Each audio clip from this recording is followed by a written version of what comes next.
നമസ്കാരം. Welcome to Geetha's ഭക്തി ഗീതം. വൺ ഡേ വൺ ശ്ലോകം. ശ്രീമദ് മഹാഭാഗവതം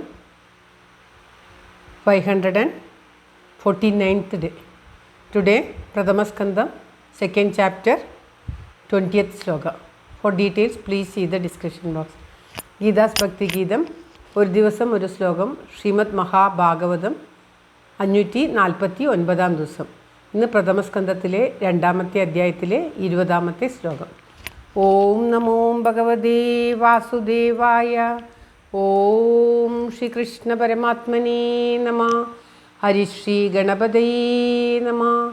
അവിഘ്നമസ്തു ശ്രീ ഗുരുഭ്യോ നമഃ. ഓം തത്സത്. കൃഷ്ണം നാരായണം വന്ദേ.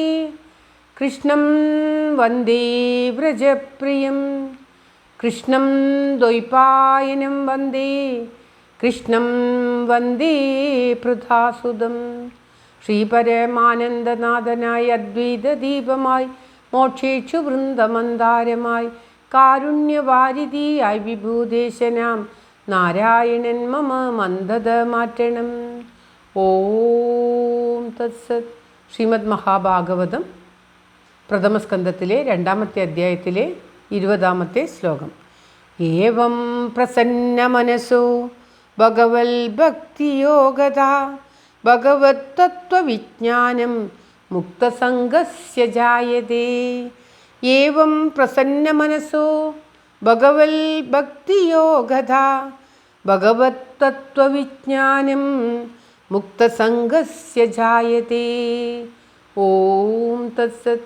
ഇപ്രകാരം ഭഗവത് ഭക്തി പ്രസന്ന മനസ്സരായിട്ട്, അതായത് കഴിഞ്ഞ ശ്ലോകത്തിൽ പറഞ്ഞ രജസ്തമോ ഗുണങ്ങളെല്ലാം നശിച്ച് സത്വഗുണത്തോടുകൂടി ഭഗവത് ഭക്തി ഉണ്ടാകുമ്പോൾ ഭഗവാന്റെ മാത്രം മനസ്സിൽ ഭഗവാനെ മാത്രം ധ്യാനിച്ചു കൊണ്ടിരിക്കുന്ന മനസ്സ് പ്രസന്നമായിരിക്കും, വളരെ സന്തോഷമായിരിക്കും. ആ മനസ്സ് സന്തോഷമായിട്ടുള്ള ആ മനസ്സിൽ ഭഗവാനെ പറ്റിയുള്ള ചിന്തകൾ മാത്രമായിരിക്കും. അങ്ങനെ ആ ഭഗവത് തത്വത്തെ അറിയുവാനും ഭഗവത് തത്വം അറിയുന്ന ആ പരമമായ ജ്ഞാനത്തെ ലഭിക്കുവാനും ഭഗവാൻ എന്താണ്, ഭഗവാൻ ഭഗവത്തിൻ്റെ ആ തത്വം, പരമമായ തത്വം അറിയുവാനും എല്ലാ സംഘങ്ങളിൽ നിന്നും മുക്തിയായി പരമമായ ആ പദത്തിൽ എത്തിച്ചേരുവാനും സാധിക്കും എന്നാണ് ഈ ശ്ലോകത്തിലൂടെ പറയുന്നത്. എപ്രകാരം ഭക്തി ഉണ്ടാകുമോ, ഭഗവത് ജ്ഞാനമുള്ളവരെ സന്ധിക്കുകയും അവർക്ക് സേവ ചെയ്യുകയും ഒക്കെ ചെയ്യുമ്പോൾ നമ്മിൽ ഭക്തി ഉണ്ടാവുകയും ആ ഭക്തി കാരണം നമ്മിലുള്ള രജസ്തമോ ഗുണങ്ങളെല്ലാം നശിക്കുകയും അപ്രകാരം രജസ്തമോ ഗുണങ്ങൾ നശിക്കുമ്പോൾ സത്വഗുണം വർദ്ധിക്കുകയും ചെയ്യും എന്ന് കഴിഞ്ഞ ശ്ലോകം വരെ പറഞ്ഞു. ഇങ്ങനെ സത്വഗുണം വർദ്ധിക്കുമ്പോൾ ചാഞ്ചല്യമില്ലാത്ത സ്ഥിരമായ മനസ്സ് ലഭിക്കുകയും ആ മനസ്സ് എപ്പോഴും ഭഗവാനെ തന്നെ ചിന്തിച്ച് ഭഗവാന്റെ തത്വം അറിയുവാൻ സാധിക്കുകയും ചെയ്യും. അപ്രകാരം ഭഗവത് തത്വം അറിഞ്ഞു കഴിഞ്ഞാൽ ആ ഭഗവാനെ പ്രാപിക്കുവാനും പരമമായ ആനന്ദം മുക്തിപദത്തിൽ ലയിക്കുവാനും സാധിക്കും. ഒട്ടും സംശയിക്കേണ്ടതില്ല എന്നാണ് ഈ ശ്ലോകത്തിൽ പറയുന്നത്. പ്രസന്ന മനസ്സിനായിട്ട് ഭഗവത് ഭക്തി യോഗങ്ങൾ ലഭിക്കും.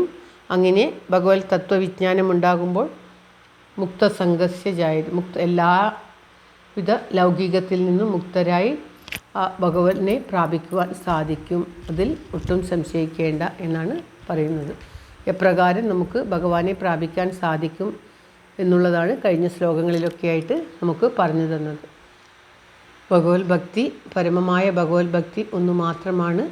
മനസ്സ് ശുദ്ധമായ തെളിഞ്ഞ മനസ്സുണ്ടാകുവാനും എപ്പോഴും പ്രസന്നമായ മനസ്സ് ലഭിക്കണമെങ്കിൽ ആ ഭഗവത് ഭക്തിയും ഭഗവത് തത്വവും അറിയണം. സംഘങ്ങളിൽ നിന്നെല്ലാം മുക്തസംഘം എന്ന് പറഞ്ഞാൽ ലൗകികമായിട്ടുള്ള സംഘങ്ങളിൽ നിന്നെല്ലാം മുക്തരാവാനും സാധിക്കും എന്നാണ് പറയുന്നത്. ശ്ലോകം ഒരിക്കൽ കൂടി. ഏവം പ്രസന്ന മനസോ ഭഗവൽ ഭക്തിയോഗതാ ഭഗവത് തത്വവിജ്ഞാനം മുക്തസംഗസ്യ ജായതേ. ഓം തത്സത്. സർവത്ര ഗോവിന്ദനാമസങ്കീർത്തനം. ഗോവിന്ദ ഗോവിന്ദ. എല്ലാവർക്കും എല്ലാവിധ ആയുരാരോഗ്യ സൗഖ്യവും നന്മയും പ്രാർത്ഥിച്ചുകൊണ്ട് ഭഗവത് സമക്ഷം ഈ ശ്ലോകം സമർപ്പിക്കുന്നു. Geetha Rajan. Thank you for watching. All the best. Have A very very nice day. God bless you. ദൈവം അനുഗ്രഹിക്കട്ടെ. എല്ലാവർക്കും എല്ലാവിധ ആയുരാരോഗ്യ സൗഖ്യവും നന്മയും ഉണ്ടാകട്ടെ. ഓം തത്സത്.